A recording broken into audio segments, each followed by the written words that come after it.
Well, tonight, MSNBC is going to devote apparently an hour.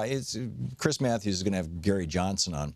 And I wonder if it's going to be as big a failure or disaster or deception, actually, is the word, as was the Anderson Cooper town hall with Gary Johnson. You'll recall Paul Krugman last week wrote a piece in the New York Times, in the opinion pages of the New York Times, titled "Vote as if it Matters," in which he says, he starts right out, does it make sense to vote for Gary Johnson, the Libertarian candidate for president? Sure, if you believe two things. First, that there's no difference between Hillary Clinton and Donald Trump. And second, you have to believe that America will be better off in the long run if we eliminate environmental regulation, if we abolish the income tax, if we do away with public schools, if we dismantle Social Security and Medicare, which is what the Libertarian platform calls for.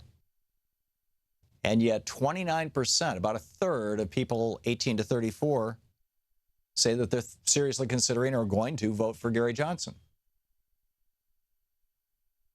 So how could it be that they just don't know this stuff? Well, a good example is Gary Johnson himself. He's got an op-ed in today's New York Times.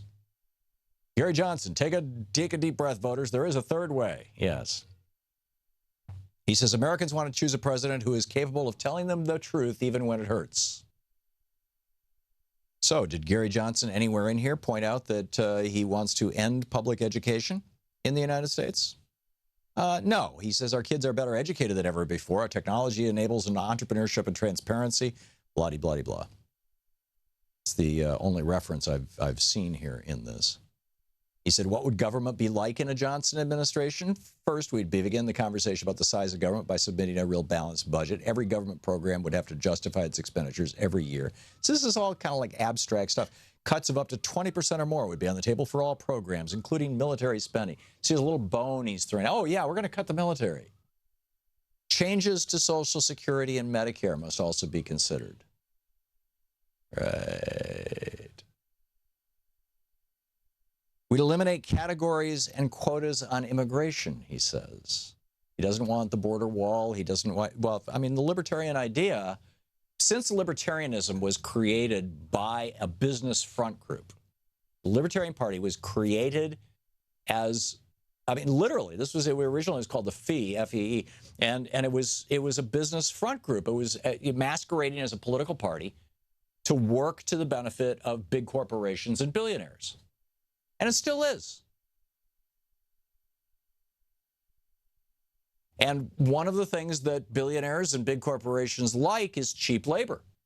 And if you've got no immigration quotas, if you have unlimited, he basically says, hey, let everybody who's here without documentation work. Yeah. Drive down wages. It would be a fine thing. He says, third, we would offer free trade to all nations. Our ticket is the only one to support free trade. You get it? We're talking about the corporate states of America. That's Gary Johnson's idea. The Libertarian Party that David Koch ran for vice president on the ticket of in 1980. The Libertarian Party platform. It's very straightforward stuff. Education is best provided by the free market.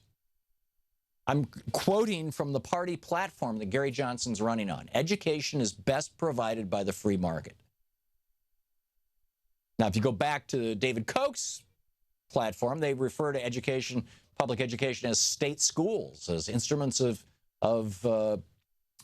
indoctrination, as I recall was the word.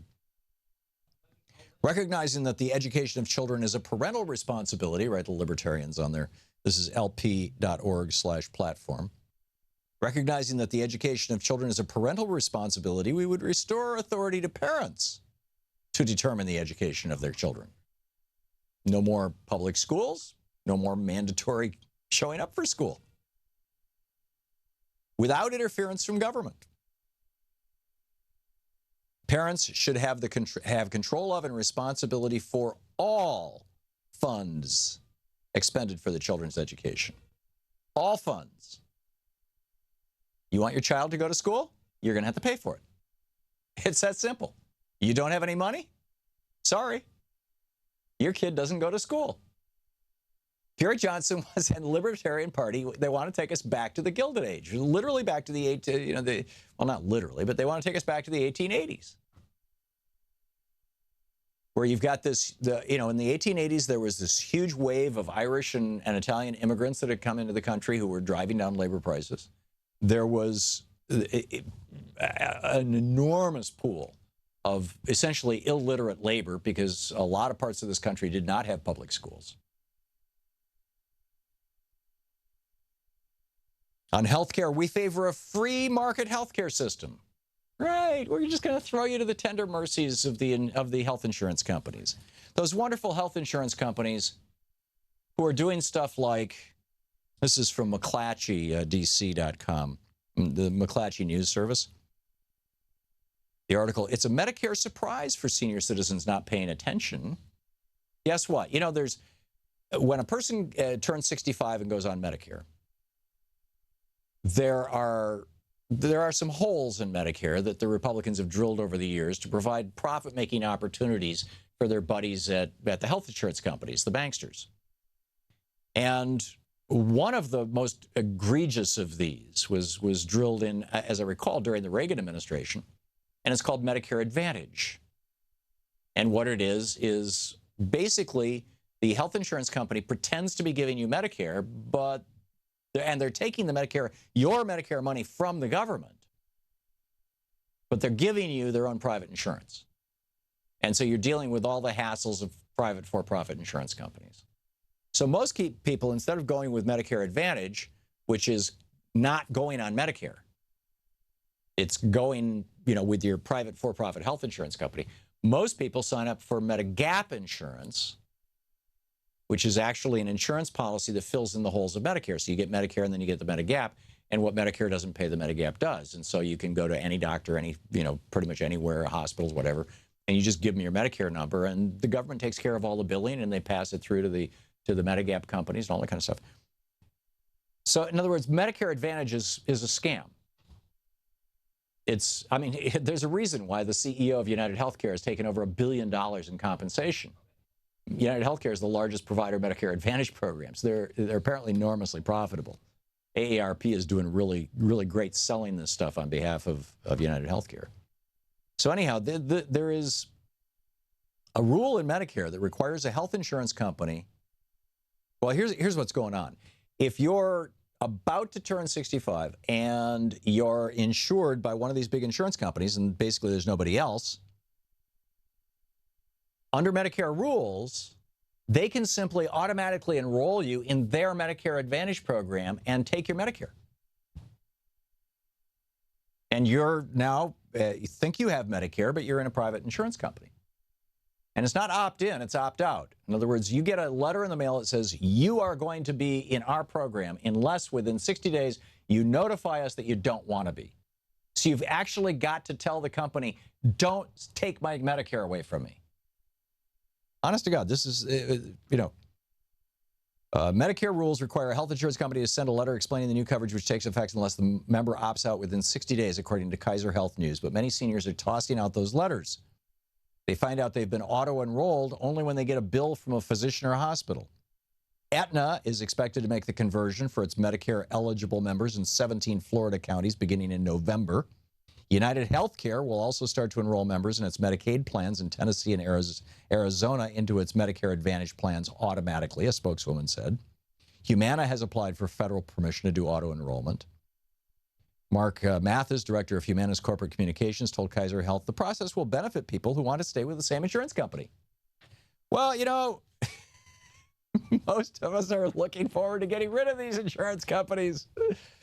But anyhow, the Gary Johnson platform is that health care should be provided by the free market system. Retirement planning is also the responsibility of the individual and not the government. Libertarians would phase out the current government-sponsored Social Security system and transition to a private voluntary system. You want to retire? Good luck. We call for a repeal of the income tax. We advocate replacing defined benefit pensions with defined contribution plans. In other words, screw the workers. Only high-income people can retire with these kind of programs. You know, if you can set aside enough money to do so. We favor free market banking with unrestricted competition among banks. Well, unrestricted, kind of by definition, means it's not competition anymore. It's oligarchy. It's oligopoly. It's no more unions. Employment and compensation agreements between private employers and employees are outside the scope of government. Bargaining should be free of government interference. No more protection for unions. You think Gary Johnson's going to talk about any of this stuff tonight? I somehow doubt it. Will Chris Matthews bring it up? We'll see. This is the Thom Hartmann Program. But what's going on with the Libertarian Party is a scam. It's going on in the Republican Party as well, by the way. There's a bunch of Republicans who ascribe to these same principles.